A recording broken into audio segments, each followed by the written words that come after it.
தேவ வார்த்தை ஐக்கியத்திற்கு நான் உங்களை வரவேற்கிறேன். நான் ஜெரல் சாண்டியாகோ. நீங்கள் கேட்டுக்கொண்டிருப்பது verse by verse Bible study. ஜெபிக்கலாம். பிதாவே, இயேசுவின் நாமத்தினால் வருகிறோம். தாப்பனே, உமக்கு ஸ்தோத்திரம். நீர் பெரியவர், உன்னதர், சர்வ வல்லவர், வாக்கு மாறாத தேவன், எங்களுக்கு உதவி செய்கிற தேவன், எங்களுக்கு வெளிச்சத்தை கொடுக்கிற தேவன். பிதாவே, உம்முடைய விலையேறப்பட்ட வார்த்தைகளை எங்களுக்கு போதிக்க வேண்டுமா ஜெபிக்கிறோம். பிதாவே, எங்கள் ஆண்டவராகிய இயேசு செய்து முடித்த இந்த மீட்பின் கிரியை குறித்து, சிலுவையில் எங்கள் ஆண்டவராகிய இயேசு சாதித்த அந்த மீட்பை குறித்து எங்களுக்கு போதிக்க வேண்டுமா ஜெபிக்கிறோம்.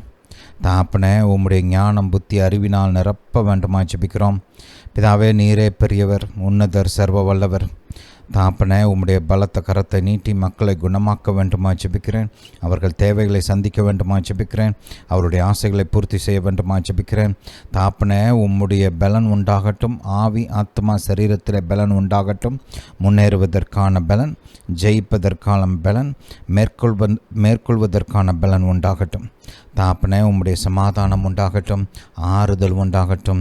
தாப்பனே, நீங்கள் அப்படியே செய்கிறபடியால் ஸ்தோத்திரம். நீர் பெரியவர் தாப்பனே. பிதாவே, எங்களோடு கூட நீர் இருக்கிறபடியால் நாங்கள் முன்னேறுவோம், ஜெயிப்போம், செழிப்போம். Hallelujah to Jesus. Thank you father. பிதாவே, உம்மை துதிக்கிறோம், உமக்கு நன்றி செலுத்துகிறோம். இயேசுவின் நாமத்தினால் பிதாவே, ஆமென். ஹல்லேலூயா. Hallelujah to Jesus. நம்முடைய கர்த்தர் நல்லவர். நம்முடைய கர்த்தர் நமக்கு உதவி செய்கிற தேவன். கர்த்தரை அணுகுவதற்கு தயங்கவே கூடாது. அவரே சொல்லுகிறார், தைரியமாய் கிருபாசனத்தண்டையில் வாருங்கள் அப்படின்னு அவரே கூப்பிடுறார். ஹல்லேலூயா. கேளுங்கள் அப்படின்னு அவரே சொல்கிறார். தேடுங்கள், தட்டுங்கள், இன்விடேஷன் கொடுத்துருக்கிறார் உங்களுக்கு. அவரை அணுகுவதற்கு தயங்கவே கூடாது. நம் ஆண்டவராக இயேசு நமக்கு முன்பாக சென்றிருக்கிறார். அவர் இரத்தம் நமக்காக சிந்தப்பட்டிருக்கிறது. அவருடைய இரத்தத்தினாலே நாம் நீதிமான்களாக்கப்பட்டிருக்கிறோம். கர்த்தருடைய பிரசன்னத்தில் நுழைவதற்கு நாம் தயங்கவே கூடாது. ஹல்லேலூயா. கர்த்தர்கிட்ட வாங்க, கர்த்தரை நோக்கி பாருங்கள், அவர்கிட்ட பேசுங்க, அவர்கிட்ட கேளுங்க, அவர் உங்களுக்கு உதவி செய்வார். ஹல்லேலூயா. வாசிப்போம். 1 கொரிந்தியர் 1:18 சிலுவையை பற்றிய உபதேசம் கெட்டுப்போகிறவர்களுக்கு பைத்தியமாக இருக்கிறது, ரட்சிக்கப்படுகிற நமக்கோ அது தேவ பலனாக இருக்கிறது. அந்தபடி ஞானிகளுடைய ஞானத்தை நான் அழித்து புத்திசாலிகளுடைய புத்தியை அவமாக்குவேன் என்று எழுதியிருக்கிறது. ஞானி எங்கே? வேதபாரகன் எங்கே? இப்பிரபஞ்ச தர்க்க சாஸ்திரி எங்கே? இவ்வுலகத்தின் ஞானத்தை தேவன் பைத்தியமாக்கவில்லையா? எப்படியெனில், தேவ ஞானத்துக்கேற்றபடி உலகமானது சுய ஞானத்தினாலே தேவனை அறியாதிருக்கையில் பைத்தியமாக தோன்றுகிற பிரசங்கத்தினாலே விசுவாசிகளை ரட்சிக்க தேவனுக்கு பிரியமாயிற்று. யூதர்கள் அடையாளத்தை கேட்கிறார்கள், கிரேக்கர் ஞானத்தை தேடுகிறார்கள். நாங்களோ சிலுவையில் அறையப்பட்ட கிறிஸ்துவை பிரசங்கிக்கிறோம். ஹல்லேலூயா. Hallelujah to Jesus. அவர் யூதருக்கு இடரலாயும் கிரேக்கருக்கு பைத்தியமாயும் இருக்கிறார். ஆகிலும் யூதரானாலும் கிரேக்கரானாலும் எவர்கள் அழைக்கப்பட்டிருக்கிறார்களோ அவர்களுக்கு கிறிஸ்து தேவ பலனும் தேவ ஞானமுமாக இருக்கிறார். ஹல்லேலூயா. Hallelujah to Jesus. பாருங்கள், கர்த்தர் மீட்பை உண்டு பண்ணி வைத்திருக்கிறார் ஆல்ரெடி. இப்போ நமக்கு கொடுக்கப்பட்டிருக்கிற வேலை அதை பிரசங்கிக்க வேண்டும். கிறிஸ்துவை அறியாத ஜனத்துக்கு அதை சொல்ல வேண்டும். அது நம்முடைய வேலை. அந்த பொறுப்பை கர்த்தர் நமக்கு கொடுத்திருக்கிறார். நாம் அதில் கொஞ்சம் ஜாக்கிரதையாக இருக்க வேண்டும், கருத்தாக இருக்க வேண்டும். இயேசுவை சொல்லணும். பல விதங்களில் இயேசுவை குறித்த சாட்சியை சொல்ல வேண்டும். இயேசு உங்கள் வாழ்க்கையில் என்ன செஞ்சுருக்கிறாருன்னு மற்றவங்களுக்கு சொல்லுங்கள். வாய்ப்பு கிடைக்கிறப்பெல்லாம் சொல்லுங்கள். கர்த்தர்கிட்ட கேட்கணும், இதை குறித்து நான், கர்த்தாவே எனக்கு உதவி பண்ணுங்கள், நான் உண்மை அறியாத ஜனத்தை உம்மிடத்தில் கொண்டு வரணும், அவங்க அழிஞ்சு போகக்கூடாது, அவங்க நல்லா இருக்கணும், தேவராஜ்யத்துக்குள்ளே வரணும், தேவனுடைய பிள்ளைகளாக மாறணும் அப்படின்னு கேளுங்க கர்த்தர்கிட்ட. அப்படி பேசுனீங்கன்னா ஆவியானவர் உங்களை வழி நடத்துவார். வாய்ப்புகளை உண்டு பண்ணி தருவார். அவரே ஒரு வாசலை திறப்பார். இயேசுவை குறித்து சொல்வதற்கு, கர்த்தருடைய வார்த்தையை பகிர்ந்து கொள்வதற்கு, அவங்களுக்காக ஜெபிப்பதற்கு, இப்படி பல விதங்களில் கர்த்தர் வாசலை திறப்பார். இதெல்லாம் கேட்கணும் கர்த்தர்கிட்ட. இப்போ நம்முடைய தேவைகளை நம்ம கேட்குறோம் கர்த்தர்கிட்ட, அதான் சரிதான், கேட்கணும். கர்த்தர் அதை விரும்புகிறாரு. ஆனால் அதே நேரத்தில் அவருடைய இருதயத்திற்கு முக்கியமானவங்களை ஜெபிக்க கற்றுக்கொள்ள வேண்டும். அவைகளை குறித்து கர்த்தரோடு கூட பேச நாம் கற்றுக்கொள்ள வேண்டும். கர்த்தாவே, எவ்வளவோ செஞ்சுருக்கிறீங்க, ரட்சிப்பை உண்டு பண்ணியிருக்கிறீங்க, அந்த ரட்சிப்பை இந்த மக்கள் அறிந்து கொள்ள வேண்டும். அவங்க நரகத்துக்கு போகக்கூடாது, பாதாளத்துக்கு தப்பணும், இயேசுவை குறித்து அறிந்து கொள்ளணும், அவங்க வாழ்க்கையில் அவங்க ஆசீர்வதிக்கப்படணும். இப்படிலாம் கர்த்தர் கூட பேசுங்க. என்னை பயன்படுத்துங்க, எனக்கு உதவி செய்யுங்க, இயேசுவை அவர்களுக்கு அறிவிக்க எனக்கு உதவி பண்ணுங்க, நான் உங்களுக்கு ஜெபிக்கிறேன், வாய்ப்பு கொடுங்க. யாராவதுக்கு முடியல அப்படின்னா நீங்கள் ஜெபிங்க, உங்கள் ஜெபத்தை கர்த்தர் கேட்பார், குணமாக்குவார். எனக்கு ஞாபகம் இருக்குது பாருங்க, நாங்கள் ரசிக்கப்பட்ட காலத்தில் புதுசாக ரசிக்கப்பட்டிருந்தோம். அப்போ தான் நைட்டு ஒரு 25 வருஷத்துக்கு முன்னாடி எங்கள் அம்மா பார்த்திங்கன்னா நல்லா ரொம்ப தைரியம். அம்மாவுக்கு யாருக்காவது உடம்பு முடியலன்னா உடனே ஜெபிச்சிருவாங்க, கூப்பிட்டு உட்கார வச்சு ஜெபிச்சிருவாங்க பாருங்க. சங்கடமே படமா, நான் ஜெபிக்கிறேன் கர்த்தர் உங்களுக்கு குணமாக்குவாருன்னுவாங்க. நாளலோய அப்படியே செஞ்சுக்கிட்டே இருந்தாங்க பாருங்க. ஸோ அதை சும்மா தான் ஆரம்பித்தாங்க, பெருசாக ஒன்றும் எதிர்பார்ப்போடு அப்படியாக்கும் இப்படியாக்குன்னுலாம் ஒன்றும் பண்ணலாம். அப்போ அந்த எதிர்பார்ப்போடு அவங்க செய்யலை. ஆனால் செய்ய ஆரம்பிக்க கர்த்தரை அதே பயன்படுத்த ஆரம்பித்தார் பாருங்க. அதுக்கப்புறம் அவங்களுக்கு அந்த காரியங்கள் குறித்து தெய்வீக சுகத்தில் வரங்கள் கொடுத்தாரு. அதுக்கப்புறம் அபிஷேகம் ஆட் பண்ணார் தெய்வீக சுகத்திற்கு என்று பர்டிகுலராக. என்னென்னமோ வியாதியெல்லாம் குணமாக இருக்குது. மக்களால் குணமாக்க முடியாத வியாதிகள்லாம் அப்படி சனப்பொழுதில் குணமாக இருக்குது. கண்ணால் பார்த்துருக்கோம். அதெல்லாம் கர்த்தர் அவங்கள மகாபெரிய விதத்தில் பயன்படுத்தினார். டக்கு டக்குன்னு குணமாகும் பாருங்க. அது எப்படி ஆரம்பிச்சிச்சு தெரியுமா? சும்மா இல்லை, சும்மா சாதாரணமாக நான் ஜெபிக்கிறேன், கர்த்தர் கேட்பார், கர்த்தர் உங்களை குணமாக்குவார். உங்களுக்கு குணமாக்க ஆசையா? அவ்வளோதான். அந்த மாதிரி ஆரம்பிங்க. நான் ஜெபிக்கிறேங்க, உங்களுக்கு கர்த்தர் செய்வார் அப்படின்னு சொல்லுங்கள், கேளுங்க. அடுத்தவங்களுக்காக நீங்கள் மனம் திறந்து உங்கள் மனசை விசாலப்படுத்தி அப்படி ஜெபிக்கும்போது, அவங்க ரட்சிக்கப்படணும் அப்படின்லாம் விரும்பும்போது கர்த்தர் அதெல்லாம் பார்ப்பார். ஆஹா, என் பிள்ளை என் ராஜ்யத்தை குறித்து யோசிக்கிறான், என் ராஜ்யத்துக்கு தேவையான காரியங்களை நினைக்கிறான், எனக்கு பிரியமானதை செய்கிறான் அப்படின்னு அது அவரை பிரியப்படுத்தும் பாரு. வேதம் என்ன போதிக்கிறது? ராஜ்யத்தின் காரியத்தை நீங்கள் தேட ஆரம்பிச்சிங்கன்னா உங்கள் வாழ்க்கையில் நன்மைகளை கர்த்தர் அவரே கொண்டு வருவார். புரியுதா? அழலையே எவ்வளோ கேட்குறோம், ஏசப்பா நம்மளுக்கு அதை செஞ்சுருக்கிறாரு, இதை செஞ்சுருக்கிறாரு, அப்படி குணப்படுத்தியிருக்கிறாரு, ரத்தத்தை சிந்தியிருக்கிறாரு, வியாதியை சுமந்தார், நமக்காக அடிக்கப்பட்டார், நமக்காக நொறுக்கப்பட்டார். அதுக்கெல்லாம் நன்றி சொல்கிறோம். அதெல்லாம் முக்கியம். அதெல்லாம் சிந்திச்சு பார்க்கணும், அதுக்கெல்லாம் நன்றி சொல்லணும். அதோடு சேர்த்து இன்னொன்று செய்யணும். நமக்கு கர்த்தர் கொடுத்த இந்த ஸ்லாக்கியத்தை குறித்து, இந்த ஸ்லாக்கியங்களை குறித்து மற்றவங்களுக்கு சொல்லணும். மற்றவங்களோடு கூட அதெல்லாம் பகிர்ந்து கொள்ள ஆரம்பிக்கணும். அதுவும் முக்கியம். அடுத்தது நீங்கள் செய்ய செய்ய கர்த்தர் உங்களை இன்னும் கொஞ்சம் அதிகமாக பயன்படுத்துவார். ஆனால் அந்த நீங்கள் இந்த ஓப்பனிங் கொடுக்கணும் கர்த்தருக்கு. அதனால் கர்த்தாவே, நான் விரும்புகிறேன், இந்த மாதிரி மக்களுக்கு உங்களுடைய நன்மைகளை கொண்டு போக விரும்புகிறேன், என்னை பயன்படுத்துங்க. இது ஊழியக்காரங்க மட்டும்தான் செய்யணும்னு அவசியம் கிடையாது. எல்லா விசுவாசியும் செய்யலாம். எல்லா விசுவாசியும் இயேசுவை குறித்து பகிர்ந்து கொள்ளலாம். இயேசுவின் நாமத்தில் வியாதியஸ்தர்களுக்காக ஜெபிக்கலாம், கைகளை வைக்கலாம், கர்த்தர் குணமாக்குவார். எல்லா விசுவாசிகளாலையும் இயேசுவின் நாமத்தில் பிசாசை விரட்ட முடியும். வேதம் போதிக்குது இல்லையா? மார்க் எழுதின சுவிசேஷம் கவனிங்க, இதை கொஞ்சம் பார்ப்போம். மார்க் எழுதின சுவிசேஷம் 16ஆம் அதிகாரம்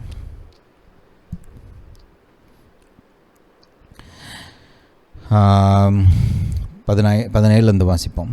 விசுவாசிக்கிறவர்களால், ஊழியக்காரர்களான்னு சொல்லலை, விசுவாசிக்கிறவர்களால் நடக்கும் அடையாளங்களாவன: என் நாமத்தினாலே பிசாசுகளை துரத்துவார்கள், நவமான பாஷைகளை பேசுவார்கள், சர்ப்பங்களை எடுப்பார்கள், சாவுக்கு ஏதுவான யாதொன்றை குடித்தாலும் அது அவர்களை சேதப்படுத்தாது, வியாதியஸ்தர் மேல் கைகளை வைப்பார்கள், அப்பொழுது அவர்கள் சொஸ்தமாவார்கள். ஆனால் ஆகும் அப்படின்னு சொல்லலை, ஆவார்கள். அல்லேலூயா. செய்யுங்க. அல்லேலூயா. இதெல்லாம் செஞ்சிங்கன்னா உங்கள் வாழ்க்கையில் சந்தோஷம் பெருகும், சமாதானம் பெறுவோம், நன்மைகள் பெறுவோம். ஹல்லேலூயா. ஒரு மனுஷனை நீங்கள் அழிவிலிருந்து காப்பாற்றி ஜீவனுக்குள்ளே நடத்தும்போது அதுவும் தேவ பார்வையில் ஒரு விலையேறப்பட்ட காரியம், பொக்கிஷமான காரியம், கர்த்தரை பிரியப்படுத்துகிற காரியம். ஹல்லேலூயா. அதெல்லாம் செய்யணும். செய்யுங்க, கர்த்தர் உங்களை ஆசீர்வதிப்பார். ஹல்லேலூயா. சரி, வாசிப்போம். 1 கொரிந்தியர் 2ஆம் அதிகாரம் 7ஆம் வசனத்திலிருந்து. உலக தோற்றத்திற்கு முன்னே தேவன் நம்முடைய மகிமைக்காக ஏற்படுத்தினதும் மறைக்கப்பட்டதுமாயிருந்த இரகசியமான தேவ ஞானத்தையே பேசுகிறோம்.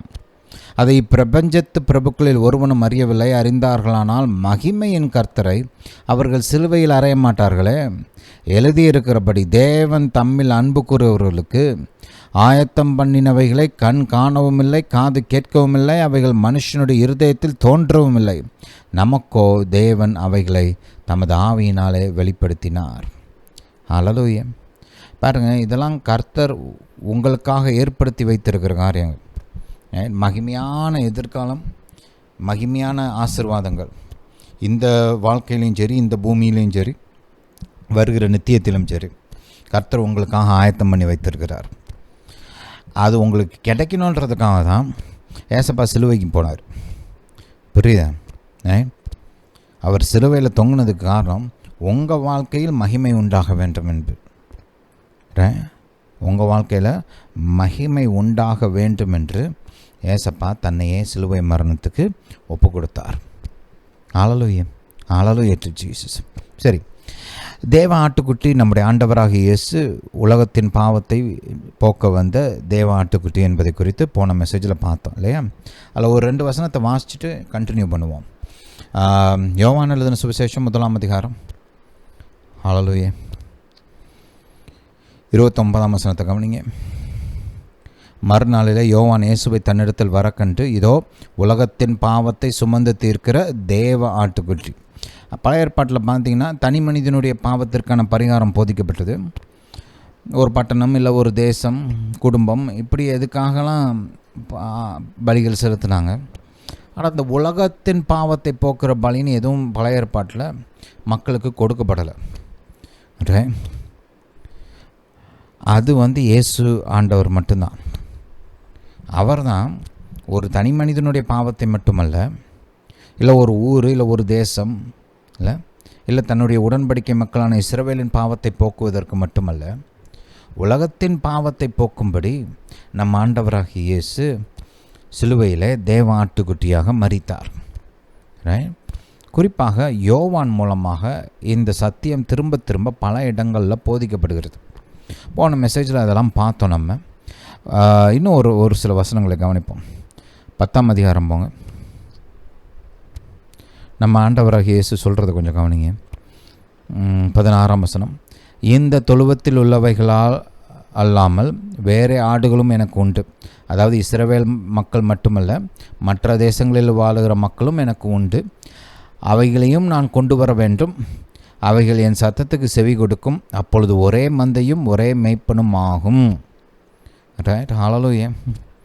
அப்போ கவனிங்க, இது தேவனுடைய விருப்பமாக இருந்தது. யோவான் மூலமாக, யோவான் 3:16 நம்ம எல்லாத்துக்கும் தெரியும். கர்த்தர் இந்த உலகத்தில் இவ்வளவாய் அன்பு கூர்ந்து, ஒரு தேசத்தின் மேலே இல்லை ஒரு தனி நபர் மேலே இல்லை ஒரு ஊர் மேலே மட்டும் அப்படின்னு சொல்லலை. இந்த உலகத்தில் இவ்வளவாய் அன்பு கூர்ந்து நம்ம ஆண்டவராக இயேசுவை அனுப்பினார் என்று வேதம் போதிக்குது இல்லையா? சரி, பழைய ஏற்பாட்டில் நம்ம ஆண்டவராக இயேசுவை குறித்து ஒரு சில முக்கியமான போதனைகள் இருக்குது. அதை இன்றைக்கி கொஞ்சம் கவனிக்க போகிறோம். ஆதியாகமம் 17ஆம் அதிகாரத்தில் கர்த்தர் ஆபிரகாமுக்கு ஒரு பெரிய வாக்குத்தத்தங்களை கொடுக்குறார். மகா பெரிய வாக்குத்தத்தங்களை கொடுக்குறாருங்க. ஆக்சுவலாக அது அப்போ என்ன சொல்கிறாருன்னு பார்த்தீங்கன்னா, வாசிப்போம். ஆபிராம் 99 வயதான போது கர்த்தர் ஆபிராமுக்கு தரிசனமாகி, நான் சர்வ வல்லமையுள்ள தேவன், நீ எனக்கு முன்பாக நடந்து கொண்டு உத்தமனாயிரு. நான் உனக்கு கொடுக்கும் உனக்கும் எனக்கும் நடுவாக என் உடன்படிக்கையை ஏற்படுத்தி உன்னை மிகவும் திரளாய் பெருக பண்ணுவேன் என்றார். அப்பொழுது ஆபிராம் முகங்குப்புற விழுந்து வணங்கினான். தேவன் அவனோட பேசி, நான் உன்னோட பண்ணுகிற என் உடன்படிக்கை என்னவென்றால், நீ திரளான ஜாதிகளுக்கு தாப்பனாவாய். பாருங்கள், ஒரு தேசத்துக்கு தகப்பனாவான்னு மட்டும் சொல்லலை. ரைட், கர்த்தர் ஆபிரகாமை அழைக்கும்போது ஆதியாகமம் 12:1-3 வரைக்கும் வாசிக்கிறோம் இல்லையா, நான் உன்னை பெரிய ஜாதியாக்குவேன்னு சொல்கிறார். ஆனால் அதோட நிப்பாட்டில் அங்கேயுமே பார்த்தீங்கன்னா கர்த்தர் என்ன சொல்கிறாரு, உனக்குள் பூமியில் உள்ள சகல ஜாதிகளும் ஆசீர்வதிக்கப்படும். ரைட், யாருக்குள்ள? ஆபிரகாமுக்குள்ள உலகத்தில் உள்ள சகல ஜாதிகளும், எல்லா தேசங்களும், எல்லா தேசத்து மக்களும் ஆசீர்வதிக்கப்படுவார்கள் அப்படின்னு கர்த்தர் அங்கேயே வாக்கு பண்ணுறார். அப்போ ஆபிரகாமுக்கு அழைக்கும் போதே கர்த்தர் ஒரு உலகளாவிய திட்டத்தோடு தான் அழைக்கிறார். ஆபிரகாமை மட்டும் ஆசீர்வதிக்கணும், இல்லை ஆபிரகாமுடைய பிள்ளைகளை மட்டும் ஆசீர்வதிக்கணுன்ற நோக்கத்தோடு கர்த்தர் அழைக்கலை. அது ஒரு பகுதி. ஆனால் கர்த்தர் ஆபிரகாமை அழைக்கும் போதே ஒரு உலகளாவிய திட்டத்தோடு தான் அழைக்கிறார். இங்கே கர்த்தர் ஆபிரகாமை குறித்து என்ன சொல்கிறாரு, நீ திரளான ஜாதிகளுக்கு தகப்பனாவாய். ரைட், அநேக ஜாதிகளுக்கு தகப்பனாவாய், the father of many Nations. பாருங்கள், கர்த்தர் மனிதனை உண்டாக்கும்போது ஆதாமை உண்டாக்கினார். ஆக்சுவலாக பார்த்தோம்னா ஆதாம் தான் எல்லா ஜாதிகளுக்கும் தகப்பன். ரைட், மனுக்குலம் மொத்தத்துக்கும் அவன் தான் தகப்பன். ஆனால் ஆதாம் கர்த்தருடைய சத்தத்துக்கு செவி கொடுக்காமல் தன்னுடைய மனைவியின் சத்தத்துக்கு செவி கொடுத்து பிசாசுக்கு கீழ்ப்படிந்ததுனால அவன் விழுந்து போனான், மகிமையை இழந்தான். ஆனால் கர்த்தர் இப்போ தனக்கென்று ஒரு ஆளை தேடுறாரு.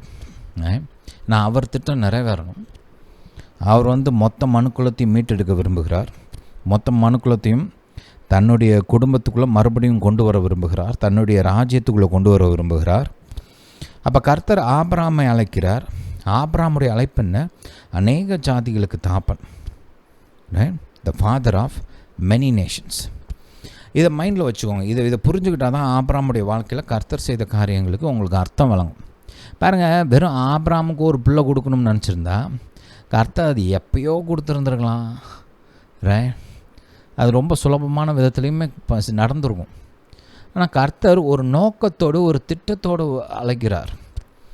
ஏன்னா ஆபிரகாம் மூலமாக கர்த்தர் மீட்பின் திட்டத்தை நிறைவேற்ற விரும்பினார். ஆபிரகாம் அதுக்கு ஒரு கருவியாக பயன்படுத்தப்பட்டான். அதனால் கர்த்தர் பாருங்கள், ஆபிரகாமுக்கு தன்னுடைய பாதையை சொல்லிக் கொடுக்குறாரு. பொறுமையாக, நிதானமாக, கொஞ்சம் கொஞ்சமாக, லைன் பை லைன் கர்த்தர் சொல்லிக் கொடுக்குறார். இங்கே 15ஆம் அதிகாரம், ஆதியாகமம் 15, இங்கே ஒரு வாக்குத்தத்தம் இருக்குது. நமக்கு எல்லாருக்கும் தெரிந்த ஒரு வாக்குத்தத்தம். ஆனால் அதை கொஞ்சம் பார்ப்போம். ஆபிரகாம் தனக்கு பிள்ளையே இல்லை அப்படின்னு சொல்லி கர்த்தர்கிட்ட கம்ப்ளைண்ட் பண்ணிகிட்டு இருக்கிறாரு. இப்போ 4ஆம் வசனத்தில் கர்த்தர் என்ன சொன்னாருன்னு பார்ப்போம்.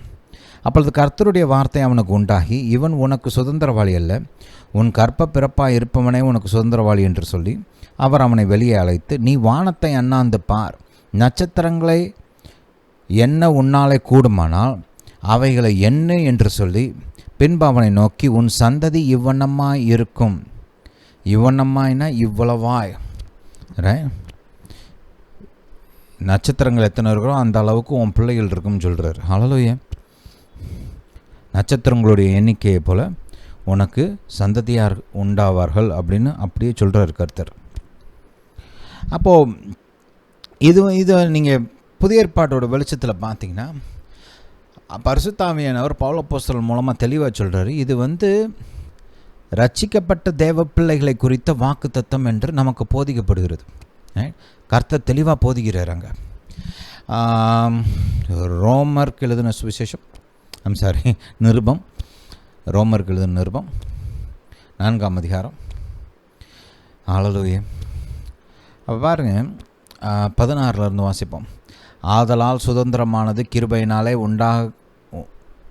உண்டாகிறதா இருக்கும்படிக்கு அது விசுவாசத்தினாலே வருகிறது. நியாய பிரமாணத்தில் சார்ந்தவர்களாகிய சந்ததியாருக்கு மாத்திரமல்ல, அதாவது இஸ்ரவேல் ஜனத்தார், ஆபிரகாமுடைய சந்ததி, விருத்த சேதனம் செய்யப்பட்டவர்கள், நியாயப்பிரமாணத்தை பெற்றவர்கள், அந்த இயற்கையான சந்ததி, அவங்களுக்கு மட்டுமல்ல, நம்ம எல்லோருக்கும் தாப்பனாகிய, இங்கே பாருங்கள், நம்ம எல்லோருக்கும் அப்படின்னா உலகத்தில் இருக்க எல்லா ஜாதியில் இருக்கிற விசுவாசிகளுக்கும் ஆபிரகாம் தாப்பன் என்று வேதம் போதிக்கிறது. நம்ம எல்லோருக்கும் தாப்பனாகிய ஆபிரகாமுடைய விசுவாசத்தை சார்ந்தவர்களான எல்லா சந்ததியாருக்கும் அந்த வாக்கு தத்தம் நிச்சயமாக இருக்கும்படிக்கு அப்படி வருகிறது. என்ன சொல்கிறாரு? இயேசுவை விசுவாசித்த எல்லா விசுவாசியும் ஆபிரகாமுடைய சந்ததியாக இருக்கிறான். ஆபிரகாமுக்கு கொடுக்கப்பட்ட வாக்குத்தத்தம் அவர்கள் வாழ்க்கையில் நிறைவேறும் என்று சொல்லுகிறார் இல்லையா? கவனிங்க, அநேக ஜாதிகளுக்கு உன்னை தாப்பனாக ஏற்படுத்தினேன் என்று எழுதியிருக்கிறபடி அவன் தான் விசுவாசித்தவருமாய் மரித்தோரை உயிர்ப்பித்து இல்லாதவைகளை இருக்கிறவைகள் போல் அழைக்கிறவருமாய் இருக்கிற தேவனுக்கு முன்பாக நம்ம எல்லோருக்கும் தாப்பனானான். கவனிங்க, அர்த்தத்தை சொல்கிறாரு பாருங்க. அநேக ஜாதிகளுக்கு தாப்பனா என்ன அர்த்தம்? எல்லா உலகத்தில் இருக்கிற எல்லா தேசங்களில் இருக்கிற எல்லா விசுவாசிகளுக்கும், இயேசுவை விசுவாசிக்கிற ஒவ்வொரு விசுவாசிக்கும் ஆபிரகாம் தாப்பனானான். உன் சந்ததி இவ்வளவாக இருக்கும் என்று சொல்லப்பட்டபடியே கர்த்தர் கனெக்ட் பண்ணுறாரு பாருங்க. இந்த வாக்குத்தத்தத்துக்கு என்ன அர்த்தம்? இந்த குறிப்பிட்ட வாக்குத்தத்தம் இஸ்ரவேலை மட்டும் உள்ளடக்கினது கிடையாது. இயேசுவின் மூலமாக தேவனை விசுவாசிக்க போகிற ஒவ்வொரு விசுவாசியும் இது குறிக்கிறது, உள்ளடக்கினது. ஹல்லேலூயா. அப்போ கவனிங்க, இதை மைண்டில் வச்சுக்கோங்க. இதெல்லாம் மைண்டில் வச்சுக்கிட்டு இப்போ கர்த்தர் ஆதியாகமத்தில் ஈசாக்கு பிறந்ததுக்கப்புறம் ஒரு காரியத்தை சொல்கிறாரு. அதை கொஞ்சம் கவனிப்போம். ஆதியாகமம் 22 இங்கே சொல்லப்பட்ட ஒவ்வொரு வார்த்தையும் கவனிங்க. அது எந்த விதத்தில் சொல்லப்பட்டதுன்றது கவனிங்க. ரொம்ப முக்கியமான ஒரு வேத பகுதி. இந்த வேத பகுதி பார்த்திங்கன்னா, இங்கே தான் இயேசு இந்த பூமிக்கு வருவதற்கான வாசல் திறக்கப்பட்டது. இயேசு தேவ ஆட்டுக்குட்டியாக இந்த பூமிக்குள் நுழைவதற்கான வாசல் இங்கே தான் திறக்கப்பட்டது. அதனால் இது ரொம்ப முக்கியமான ஒரு சாப்டர். ரைட். இந்த காரியங்கள் நடந்த பின்பு தேவன் ஆபிரகாமை சோதித்தார். எப்படியெனில், அவர் அவனை நோக்கி ஆபிரகாமே என்றார். அவன் இதோ அடியேன் என்றான். அப்பொழுது அவர், உன் புத்திரனும் உன் ஏகசுதனும். அந்த வார்த்தைகளை கொஞ்சம் கவனிங்க. ரைட். இதே மாதிரி லாங்குவேஜ் புதிய ஏற்பாட்டில் சொல்லப்பட்டிருக்கு. ரைட். யோவான் 3:16 கர்த்தர் இந்த உலகத்தின் மீது இவ்வளவாய் அன்பு கூர்ந்து தன்னுடைய ஒரே பேரான குமாரன், தன்னுடைய அன்பின் குமாரன் ஏகசுதன், அவர் தான் அனுப்புனார் பூமிக்கு. அந்த லாங்குவேஜை கொஞ்சம் நோட் பண்ணுங்கள். அந்த சிமிலாரிட்டிஸ்னால் நோட் பண்ணுங்கள்.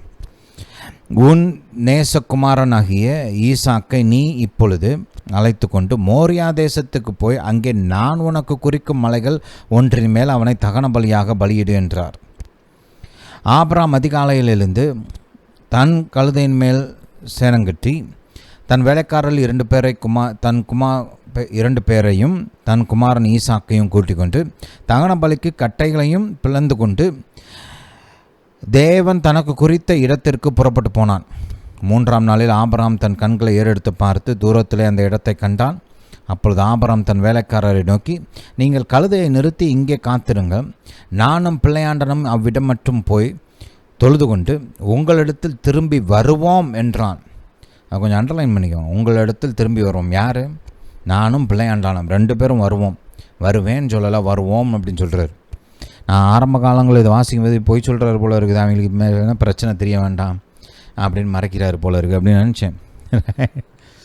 ஆனால் அதுக்கப்புறம் தான் கர்த்தர் படிப்படியாக ஆபிரகாமுடைய விசுவாசம், அவனுக்கு கொடுக்கப்பட்ட வெளிச்சம், இதை குறித்துலாம் போதிச்சார். அதுக்கப்புறம் தான் விளங்குச்சு இந்த மனுஷன் இதை பொய் சொல்லி மறைக்கிறதுக்காக, சூழ்நிலையை மறைக்கிறதுக்காக ஒரு பொய் சொல்லலை. ஆக்சுவலாக வெளிப்பாட்டினாலும் விசுவாசத்தினாலும் இங்கே பேசுகிறாரு அப்படின்றது அதுக்கப்புறம் தான் விளங்குச்சு. அதை நம்ம பின்னாடி பார்ப்போம். ரைட். இப்போ சும்மா அதை பாயிண்ட் அவுட் மட்டும் பண்ணுறேன் நான் உங்களுக்கு. ஆபிரகாம் தகன பலிக்கு கட்டைகளை எடுத்து தன் குமாரனாகிய ஈசாக்கின் மேல் வைத்து தன் கையில் நெருப்பையும் கத்தியையும் எடுத்துக்கொண்டான். இருவரும் கூடி போனார்கள். அப்பொழுது ஈசாக்கு தன் தகப்பனாகிய ஆபிரகாமை நோக்கி, இது என் தகப்பனே என்றான். அதற்கு அவன், என் மகனே, இதோ இருக்கிறேன் என்றான். அப்பொழுது அவன், இதோ நெருப்பும் கட்டையும் இருக்கிறது, தகன பலிக்கு ஆட்டுக்குட்டி எங்கே என்றான். அதற்கு ஆபிரகாம், என் மகனே, கவனிங்க, தேவன் தமக்கு தகன பலிக்கான ஆட்டுக்குட்டியை பார்த்து கொள்வார் என்றான். வேதம் நமக்கு போதிக்கிறது, உலக தோற்றத்துக்கு முன்பாக நம் ஆண்டவராகிய இயேசு அடிக்கப்பட்ட தேவ ஆட்டுக்குட்டியாக இருந்தார் என்று. வெளிப்படுத்தின சுவிசேஷம் நமக்கு அதை போதிக்குது இல்லையா? உலக தோற்றத்திற்கு முன்பாக, ஆதி முதற்கொண்டே மனுஷன் உருவாக்கப்படுவதற்கு முன்பாகவே கர்த்தர் முடிவு பண்ணிட்டார். இயேசு தேவ ஆட்டுக்குட்டி மனிதனுடைய பாவத்துக்காக அவர் சிலுவையில் மரிக்க வேண்டும் என்று அப்பயே முடிவு பண்ணிட்டார். அவர் பார்வையில் அது நடந்து முடிஞ்சிருச்சு. அதனால தான் வேதம் இப்படி பதிக்கு, உலக தோற்றம் முதல் அடிக்கப்பட்ட தேவ ஆட்டுக்குட்டி.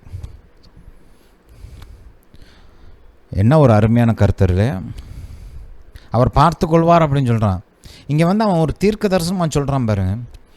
ஆபிரகாமுக்கு வந்து இது முழுசாக விளங்கலை, ஆனால் அவன் வாயில் மூலமாக பரிசுத்த ஆவியானவர் ஒரு தீர்க்க தரிசனத்தை கட்டவிழ்த்து விட்றாருங்க.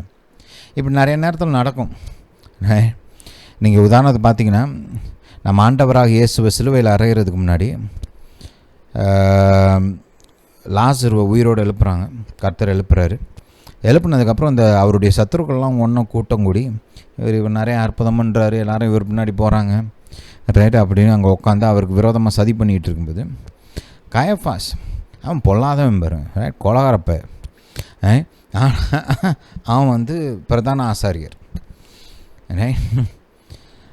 அவன் வந்து ஒரு அறிவுரை சொல்கிறான்.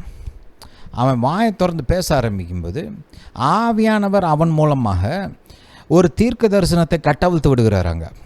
அதை நீங்கள் கொஞ்சம் பார்க்கணும், பாருங்கள், பார்த்தா நல்லது. யோவான் எழுதின சுவிசேஷம் 11, யோவான் 11. ஹல்லேலூயா to Jesus, hallelujah to Jesus. அப்போ இங்கே கவனிங்க, 49. அப்பொழுது அவர்களில் ஒருவனும் அந்த வருஷத்து பிரதான ஆசாரியனுமாகிய கயப்பா என்பவன் அவர்களை நோக்கி, உங்களுக்கு ஒன்றும் தெரியாது, ஜனங்கள் எல்லோரும் கெட்டு போகாதபடிக்கு ஒரே மனுஷன் ஜனங்களுக்காக மரிப்பது நமக்கு நலமாயிருக்கும் என்று நீங்கள் சிந்தியாமல் இருக்கிறீர்களே என்றான். இதை அவன் சுயமாய் சொல்லாமல் அந்த வருஷத்து பிரதான ஆசாரியனானபடியினாலே இயேசு யூத ஜனங்களுக்காக மரிக்கப் போகிறார் என்றும், அந்த ஜனங்களுக்காக மாத்திரமல்ல சிதறியிருக்கிற தேவனுடைய பிள்ளைகள் ஒன்றாக சேர்க்கிறதற்காகவும் மரித்து போகிறார் என்றும் தீர்க்க தரிசனமாய் சொன்னான்.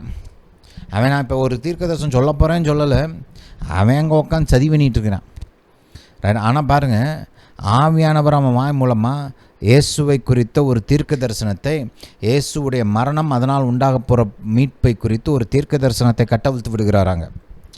இந்த விதமாக பல நேரங்களில் நடக்கும், பல விதங்களில் நடக்கும். இதெல்லாம் சாதாரணமாக பேசிகிட்டு இருக்கும்போதே தீர்க்க தரிசனம் வெளியில் வரும். அது வந்து கொஞ்சம் சென்சிட்டிவாக இருந்தோம்னா ஆவியானவருக்கு அதெல்லாம் புரிஞ்சுக்கலாம், டக்குன்னு பிடிச்சிக்கலாம். ஹல்லேலூயா. பைபிளில் இப்படி இருக்குது இந்த மாதிரியான காரியங்கள்.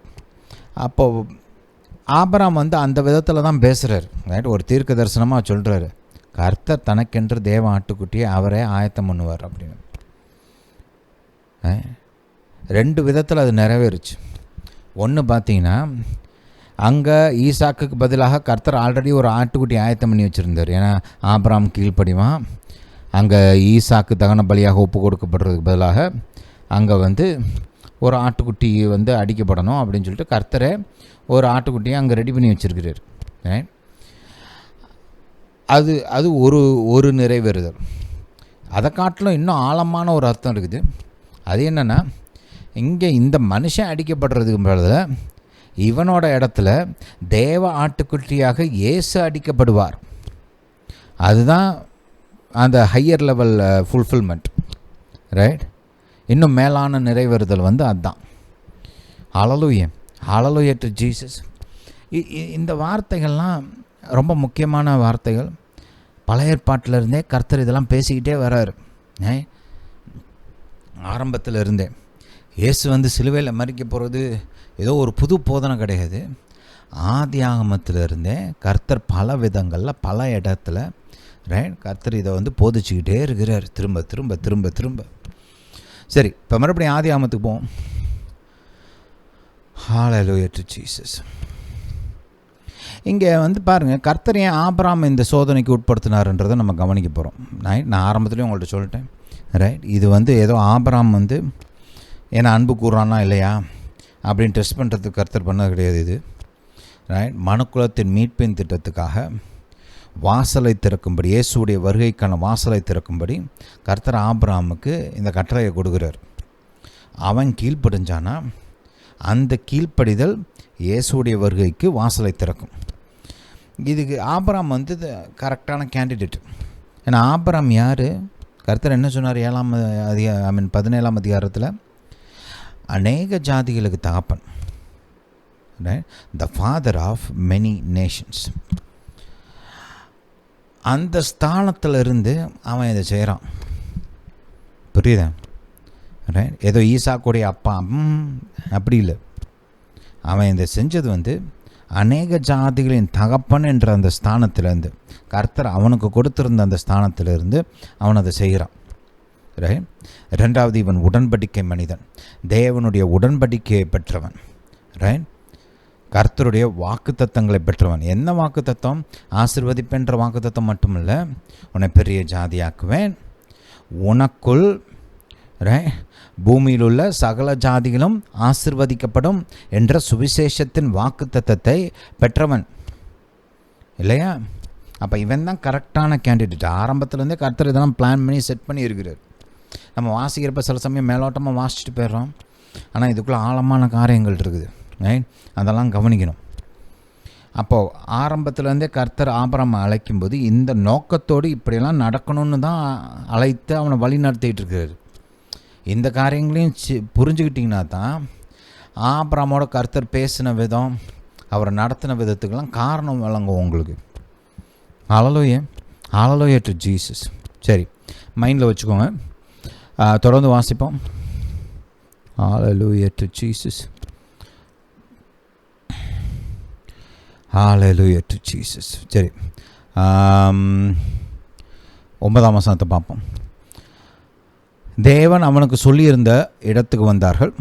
அங்கே ஆபிரகாம் ஒரு பலிபீடத்தை உண்டாக்கி கட்டைகளை அடுக்கி தன் குமாரனாகி ஈசாக்கை கட்டி அந்த பலிபீடத்தில் அடுக்கிய கட்டைகளின் மேல் அவனை கிடத்தினான்.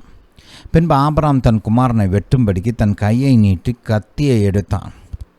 அப்பொழுது கர்த்தருடைய தூதனானவர் வானத்திலிருந்து ஆபிரகாமே ஆபிரகாமே என்று கூப்பிட்டார். அவன் இதோ அடியேன் என்றான்.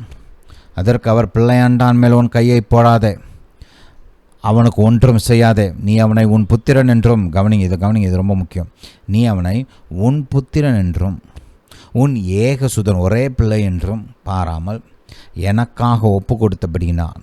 நீ தேவனுக்கு பயப்படுகிறவன் என்று இப்போது அறிந்திருக்கிறேன் என்றார். ஆபிரகாம் தன் கண்களை ஏறெடுத்து பார்க்கும்போது இதோ பின்னாக புதரிலே தன் கொம்புகள் சிக்கி கொண்டிருந்த ஒரு ஆட்டுக்கடா கண்டான். அப்பொழுது ஆபிரகாம் போய் கடாவை பிடித்து அதை தன் குமாரனுக்கு பதிலாக தகன பலியிட்டான். கவனிங்க, குமாரனுக்கு பதிலாக. இங்கே நடக்கிற ஒவ்வொரு காரியமே ஆக்சிடெண்ட் கிடையாது, கோஇன்சிடென்ஸ் கிடையாது, எல்லாமே தீர்க்கதரிசன எடுத்துக்காட்டு. இயேசு உடைய வருகை, அவர் செய்ய போகிற காரியம், அவர் அதை எப்படி நிறைவேற்றுவார் அப்படின்றதெல்லாம் நமக்கு போதிக்கிற போதனை இது. ஈசாக்குக்கு பதிலாக அந்த ஆட்டுக்குட்டி, ஹல்லேலூயா, தன் குமாரனுக்கு பதிலாக தகன பலியிட்டான். ஆபிரகாம் அந்த இடத்துக்கு யெகோவா ஈரே என்று பெயரிட்டான். எதினாலே? கர்த்தருடைய பர்வதத்திலே பார்த்து கொள்ளப்படும் என்று இந்நாள் வரைக்கும் சொல்லப்பட்டு வருகிறது. அங்கே கர்த்தர் வந்து அந்த இடத்துல மட்டும் ஈசாக்கை காப்பாற்றும்படி இன்னொரு ஆட்டுக்குட்டியை கொடுக்கல, மனுக்குலத்தை காப்பாற்றும்படி கர்த்தர் ஆல்ரெடி இயேசு ஆயத்தம் பண்ணி வச்சிருக்கிறார் தேவ ஆட்டுக்குட்டியாக. ஹல்லேலூயா டு ஜீசஸ். அதான் யெகோவா ஈரே, தேவையை முன்னமே கண்டு அதை பூர்த்தி செய்கிறவர், அந்த தேவையை சந்திக்கிறவர். அதான் யெகோவா ஈரே. மனிதன் பாவத்தில் விழப்போறான்னு கர்த்தர் முதலே அறிந்து அப்பயே ஆயத்தம் பண்ணிட்டார் ஆண்டவராக இயேசுவை தேவ ஆட்டுக்குட்டியாக. ஹல்லேலூயா டு ஜீசஸ். சரி, தொடர்ந்து வாசிப்போம். 15. கர்த்தருடைய தூதனானவர் இரண்டாந்தரம் வானத்திலிருந்து ஆபிரகாமை கூப்பிட்டு, நீ உன் புத்திரன் என்றும் உன் ஏகசுதன் என்றும் பாராமல் அவனை ஒப்பு கொடுத்து இந்த காரியத்தை செய்தபடியால். பாருங்கள், இந்த இடத்துல ஆபிரகாமுடைய அந்த பொசிஷனை நம்ம புரிஞ்சுக்கணும். ஆபிரகாம் அநேக ஜாதிகளின் தாப்பனானவன். ஆதாமுடைய இடத்துல இருக்கிறான் ஆபிரகாம் இப்போ. ஆபிரகாமில் இருந்து கர்த்தர் பல தேசங்களை பல ஜாதிகளை உண்டு பண்ண போகிறார். எப்படி ஆதாம் அழைத்து அவனுக்குள்ளே இருந்து மனுக்குலத்தை வெளில கொண்டு வந்தாரோ அந்த விதத்தை இப்போ ஆபிரகாம் அழைத்து அவனுக்குள்ளே இருந்து கர்த்தர் தனக்கு கீழ்ப்படுகிற ஒரு சந்ததியை உருவாக்க போகிறார். இயற்கையான சந்ததியும் சரி, ஆவிக்குரிய சந்ததியும் சரி, ரெண்டுமே கர்த்தருக்கு கீழ்ப்படிக்கக்கூடிய ஒரு சந்ததியை ஆபிரகாமுக்குள்ளேருந்து கர்த்தர் வெளியில் கொண்டு வர வேண்டும் என்று விரும்பினார். புரியுதா? ஹல்லேலூயா. ஏன்? அவன் கீழ்ப்படுகிற மனுஷன். ஆதாம் கீழ்ப்படியாமல் விழுந்து போனான். ஆபிரகாம் கீழ்ப்படிந்து கர்த்தருடைய திட்டத்தை நிறைவேற்றுவதற்கு ஒத்துழைத்தான். ஹல்லேலூயா. இங்கே கவனிங்க. நீ உன் புத்திரன் என்றும் உன் ஏகசுதன் என்றும் பாராமல் அவனை ஒப்பு கொடுத்து இந்த காரியத்தை செய்தபடியால். ஆபிரகாம் அநேக ஜாதிகளின் தகப்பன், உடன்படிக்கையை பெற்றவன், கர்த்தரோடு ஒரு உடன்படிக்கை நண்பன். அடுத்து என்னது? வாக்குத்தத்தங்களை பெற்றவன். உனக்குள் பூமியின் சகல ஜாதிகளும் ஆசீர்வதிக்கப்படும் என்ற வாக்குத்தத்தத்தையும் பெற்றவன். அவன் இப்போ தன்னுடைய பிள்ளைய கர்த்தர் கேட்டார்னு ஒப்பு கொடுத்துட்டான். இப்போ அவனுடைய தேவை சந்திக்கப்படும்படி கர்த்தர் தன்னுடைய பிள்ளையை ஒப்பு கொடுப்பது நியாயம், சரி. ஏன்னா அவங்க 2 பேரும் உடன்படிக்கை நண்பர்கள். உடன்படிக்கை நண்பர்கள் எப்படின்னா, உனக்குள்ளதெல்லாம் எனக்கு சொந்தம், எனக்குள்ளதெல்லாம் உனக்கு சொந்தம். இப்போ உடன்படிக்கையை நிறைவேற்றும்படி நான் எதையாவது செஞ்சேன்னா உடன்படிக்கை நண்பனும் அதே விதமாக திரும்ப செய்ய அது தே ஆர் ஆப்ளிகேட்டட், கடன்பட்டிருக்காங்க. இங்கே பாருங்கள், கர்த்தர் சொன்னார்னு ஆபிரகாம் தன் பிள்ளைய பலியாக கொடுக்க ரெடி ஆகிட்டான். கர்த்தர் நிப்பாட்டலன்னு வெட்டியிருப்பான். அவன் வெட்டுற முடிவோடு தான் கூட்டு வந்தான். அவனுடைய விசுவாசம் என்ன? வேதம் நமக்கு எபிரேயர் 11 போதிக்குது. கர்த்தர் ஈசாக்கு மூலமாக தான் உன் சந்ததியை அழைக்கப்படும் ஆல்ரெடி வாக்கு கொடுத்துருக்கிறாரு. இன்ஃபேக்ட் அவர் தான் எம்பசைஸ் பண்ணார். ஈசாக்கு நீ பெற்றுக்கொள்ள வேண்டும் கர்த்தர் தான் சொன்னார் இல்லையா? அப்போது ஆபிரகாம் என்ன நம்பினார் என்றால், நான் பிள்ளையை பலியாக கொடுத்ததுக்கப்புறம் கர்த்தர் பிள்ளையை உயிரோடு எழுப்புவார். ஏன்னா ஈசாக்கு மூலமாக தான் இந்த வாக்கு தத்தங்கள்லாம் நிறைவேறும். கர்த்தருடைய வாக்கு மாறாது, அவர் பொய் சொல்ல மாட்டார். அதனால் பிள்ளையை நிச்சயமாக உயிரோடு எழுப்புவார் அப்படின்னு அவர் நம்பினார். இதுவும் ஒரு ஒரு ஒரு பிக்சர் நமக்கு. ஏன்னா ஆண்டவராக இயேசு தன்னையே எப்படி பலியாக ஒப்பு கொடுத்தார்? என்ன விசுவாசத்தில் தன்னை பலியாக ஒப்பு கொடுத்தார்? நான் என்னை பலியாக ஒப்பு கொடுக்க போகிறேன், ஆனால் கர்த்தர் என்னை 3ஆம் நாள் உயிரோடு எழுப்புவார் அப்படின்ற விசுவாசத்தோடு தன்னையே பலியாக ஒப்பு கொடுத்தார். யாரோனா அப்படியே சாக போகிறோம், நம்ம மொத்தமாக அழிய போகிறோம், மக்கள்லாம் நல்லா இருப்பாங்க, நம்ம நாசமாக போகிறோம் அப்படின்ற ஒரு எண்ணத்தோடு போல் ஆண்டவராக இயேசு சிலுவைக்கு எப்படி போனார்? திரும்ப திரும்ப அவரே சொல்கிறாரு இல்லையா? ஒப்பு கொடுத்துருவாங்க, அந்நியர் கையில் புறஜாதி கையில் ஒப்பு கொடுத்துருவாங்க, நிறைய பாடுபடுவேன், மரிப்பேன், ஆனால் 3ஆம் நாள் உயிரோடு எழும்புவேன். ஏசப்பா அந்த விசுவாசத்தோடு தான் சிலுவைக்கு போனார். இங்கே ஆபிரகாம் அந்த விசுவாசத்தோடு தான் தன் பிள்ளையை பலியாக ஒப்பு கொடுத்தான். எப்படி எல்லாமே இயேசுவை நமக்கு போதிக்கிறது, இயேசு என்ன செய்வார், எப்படி செய்வார் என்பதை கூட நமக்கு போதிக்கிறது. ஹல்லேலூயா, ஹல்லேலூயா டு ஜீசஸ். இங்கேயே நமக்கு கர்த்தர் சொல்லிக் கொடுக்கிறார், தேவ ஆட்டுக்குட்டியாக இயேசு வருவார், மனிதனுக்கு பதிலாக அவர் மரிப்பார், மரித்தவர் உயிரோடு கூட எழுப்பப்படுவார்.